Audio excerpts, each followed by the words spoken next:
In this video, we are going to be going over the reactions that are part of the chapter 12. Specifically, it's going to be reactions of alcohols, thiols, aldehydes, and ketones. The first reaction that you guys need to be familiar with is the combustion of an alcohol. Similarly to what we've seen before with alkanes, when you combust an alcohol, the product of the reactions is going to be CO2, water, and energy. When it comes to a predicted product, understand that you don't have to balance the chemical equation. The next reaction that we need to be familiar with when it comes to alcohols is dehydration.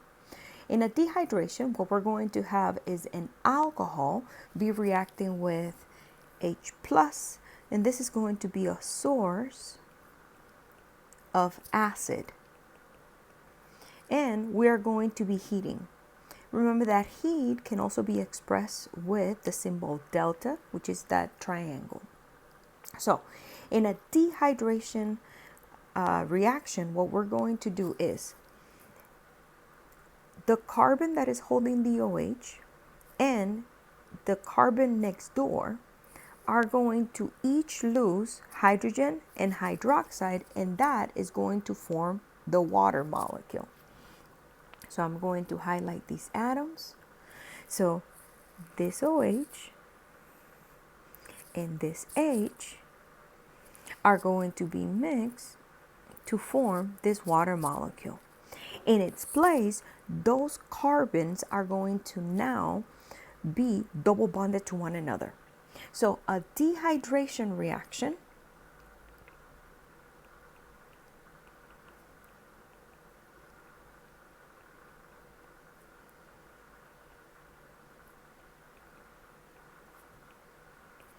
is the opposite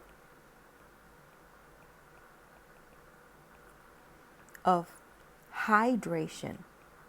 And if you remember from chapter 11, remember a hydration reaction is when you have an alkene react with acid and water and you form an alcohol. So this is the reverse reaction.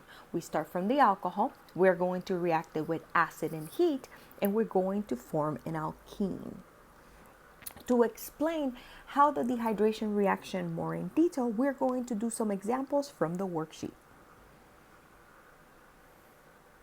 So, as I mentioned before, one of the things that we need to pay attention to whenever we're doing a dehydration reaction is to take note of the carbon atom that is holding the OH. So this I'm going to highlight in orange. So this is the carbon atom that is holding the OH. And remember that the OH is going to go away. Now, the carbon atom that is holding the OH, we're going to label alpha carbon. And any carbon atom that is going to be bonded to the alpha carbon is going to be labeled beta. So in this molecule, we have 2 beta carbons. Now, any hydrogen sitting in a beta carbon is going to be a beta hydrogen because it's sitting in a beta carbon. So understand, in dehydration reactions,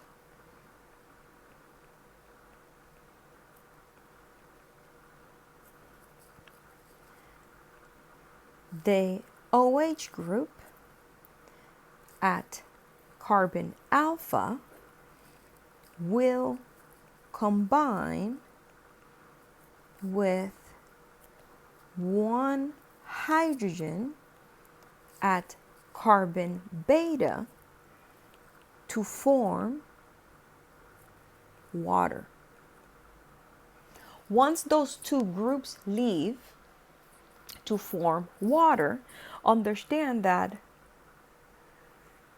then a double bond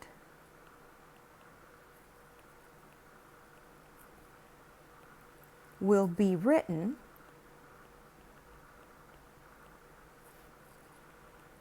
to complete the octet of the carbon that is alpha and the carbon that is beta. So let's look at the particular example that we have in the first reaction. So I'm going to be redrawing the molecule. We have a CH3, and I'm going to write out the hydrogens in the CH2.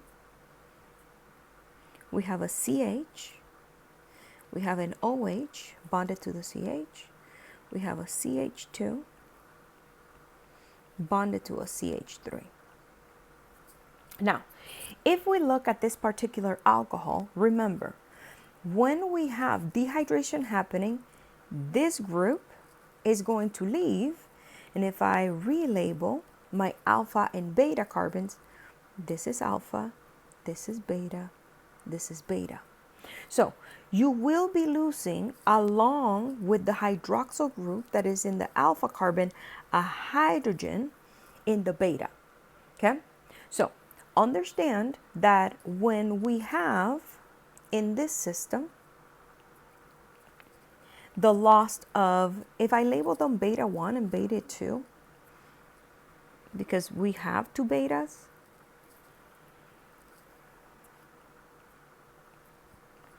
when we lose the hydrogen in carbon beta 1, we're going to write CH3, CH because I lost the hydrogen. We're going to rewrite CH because carbon alpha, remember this is beta 1, this is alpha. We are not touching beta 2. Beta 2 is going to keep its two hydrogens. And lastly, that is the methyl. So now, because beta 1 and alpha lost the OH and the H, and again, carbon alpha is the one that had the OH, carbon beta 1 is the one that had the hydrogen. In its place, we're going to put a double bond. So as you can see, we form an alkene, and in this case, we made 2-pentene. Let's now write the alkene that is going to form when the hydrogen in beta 2 leaves with the OH in carbon alpha. Remember that this is occurring because in this molecule we have two different beta carbons with beta hydrogens. So when we do this, and I'm just going to erase the highlight,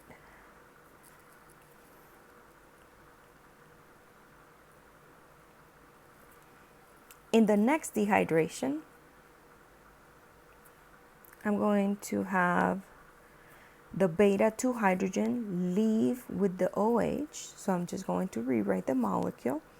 I have a CH3, CH2, CH, and then this is going to be bonded to CH, bonded to CH3. Remember, this is beta 1, alpha, beta 2, because who lost the OH and the H, in this case is the alpha carbon and the beta 2 carbon. This is the result. So at first you're going to say, okay, because I have two different betas, understand that I'm going to make two different alkenes. But if we name this bottom molecule, we see that this is also 2-pentene. So the reason why we make the same molecule is because when we look at this alcohol, okay, and I'm going to go back to the original drawing, just going to erase all the stuff that I highlighted. If I write a dotted line along the carbon that has the OH, as you can see, the right and the left look the same. So this is an symmetrical alcohol. So we are going to only produce one type of alkene because in this symmetrical alcohol, our beta carbon 1 and beta carbon 2 are going to be the same species. Now, Let's look at the next example. In the next example, again, let's label the alpha and the beta carbons. So we have alpha, beta, beta. As you can see, in the second example, the beta carbons do have hydrogens, because if I write them in, the beta, this one is a CH3, this is a CH group. So if I again label them beta 1 and beta 2, my beta carbons have hydrogens and are not the same. So this means that in this example, we're going to produce two different alkenes. Remember that the alkene comes from the alpha carbon losing the OH, the beta carbon losing a hydrogen. So the products for the second reaction is going to be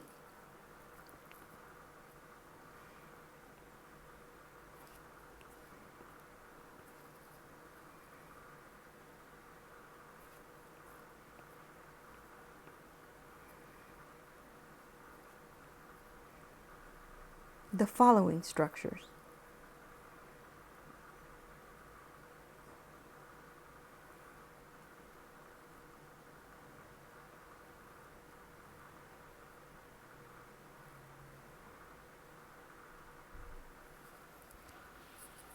Let's move on to the last example. The first thing that you have to do in a dehydration reaction, as I explained, is label your carbon atoms. The carbon that is holding the OH is alpha. Any carbon attached to that is going to be beta. So we have 1 beta, 2 betas, 3 betas. In this case, if I label this 1, 2, and 3, beta 1 carbon and beta 2 carbons are the same, meaning they have the same number of hydrogens and they have the same attachments. As we can see, if I write in the atoms that are sitting there, this is a CH2, this is a CH2, and as you can see, they are CH2s bonded to other CH2. So in this case, you can select one of the two, but this, when it gets dehydrated, this alcohol, when it gets dehydrated, it only produces 2 alkenes. And the products of the reactions are as follows. You're going to be forming the alkene, where you lose the OH and beta 1, which means that there's a double bond right here, and the CH3 is going to be remaining. And the next one will be when you lose the OH on the alpha carbon and beta 3, which means that we're going to make this alkene.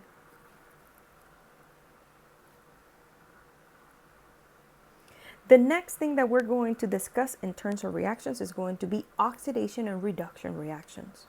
Understand that in organic chemistry, rather than looking at the transfer of electrons, we are going to utilize other definitions to look at oxidation and reduction.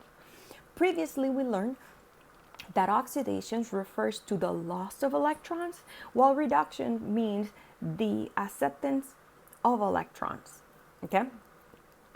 Now, when it comes to organic chemistry, oxidation means the increase in the number of carbon-oxygen bonds, okay, by the addition of oxygen or a loss of hydrogen atoms. When it comes to reductions, as you can see, we're going to reduce the number of bonds between carbon and oxygen atoms. Remember, these definitions are based on examples for organic chemistry. So what this means is that we're going to learn in this chapter how to convert different types of alcohols, so for example, primary, secondary, or tertiary alcohols into other functional groups. Let's get started. The first type of oxidation that we need to learn is the oxidation of a primary alcohol to an aldehyde. And understand that a primary alcohol is going to form an aldehyde as long as we use a mild oxidant. Because oxidants in organic chemistry can have mild or strong. So it's kind of like, if we use an analogy, it's kind of like salsa. You can have mild salsa, and you can have medium salsa, and you can have hot salsa. So when it comes to oxidants, we're just going to have two flavors. It's either going to be mild or strong. So as you can see here, when we have a primary alcohol, if we have a mild oxidation, then we're going to form an aldehyde. And in essence, as you can see, we're going to be increasing the number of carbon-oxygen bonds, because what is going to be occurring in the system is that we are going to be losing one of the hydrogens in the carbon that is holding the OH and the hydrogen in the hydroxyl group. In its place, we're going to have a carbon and oxygen double bond. Now, if this aldehyde then gets oxidized further, it's going to form a carboxylic acid. Now, this can happen under mild or strong oxidation conditions. As you can see, in this aldehyde to carboxylic acid conversion, what we're going to be doing is putting now in between the carbon single bond hydrogen in the aldehyde and oxygen. That's all we're doing in order to do this conversion. Now, one of the things that is not shown in the book, but you guys should know because I'm mentioning it here in lecture, is that if you have a primary alcohol,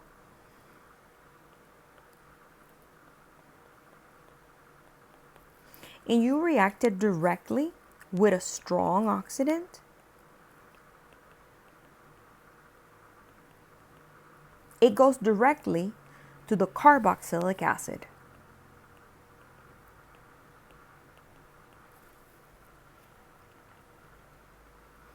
Next, we're going to learn what happens when we oxidize secondary alcohols, okay?